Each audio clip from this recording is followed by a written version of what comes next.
Malik Shabazz, let me get Malik in here. I don't personally think the government should be able to dictate what any one person uses in terms of a religious book. That would be an establishment issue, as outlined by the First Amendment, Mr. Shabazz.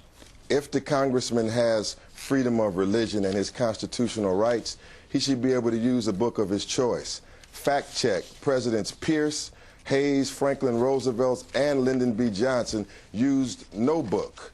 And I'm sure the congressman, as all Muslims do, I didn't interrupt you.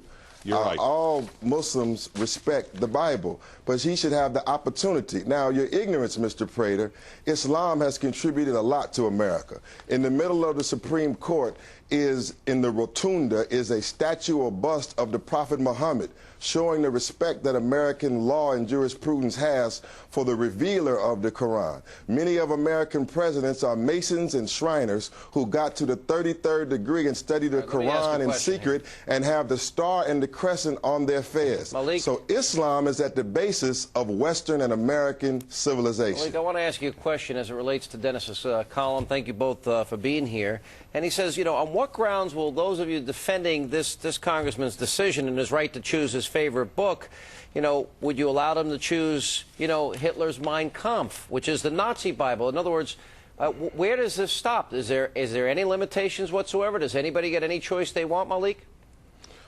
Well, I think we're not talking about that expansive of notion here. Well, if we are, then we should use no book. Because really, let's be honest, if Foley and Tom DeLay can swear on a Bible and commit severe acts of corruption after that, we should not mix. It is about politics. This is about swearing into Congress using the Holy Book. So much unrighteousness takes place after that swearing in. We should disassociate all holy books from Congress until Congress is cleaned up. Dennis, I want to ask you specifically, you said that his doing so will embolden Islamic extremists and make new ones, and they'll see it as the first sign of realization of the greatest goal, which is the, you know, making Islam the religion of America.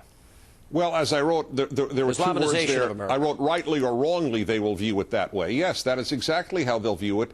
They're not going to say, oh, my God, we were wrong about America. Look, in fact, it's the most tolerant and open country in the history of the world. Something that we have never created in the Islamic world for Christians is now available to Muslims in America. They will not say that. Rather, they will celebrate. Doesn't America include many Muslims? Isn't Islam the fastest? Isn't Islam the fastest growing religion in America? Shouldn't a Muslim congressman have the right to use his holy book and freedom of religion as another would? Doesn't a Mormon have the right? Doesn't a Mormon have the right to use the Book of Mormon?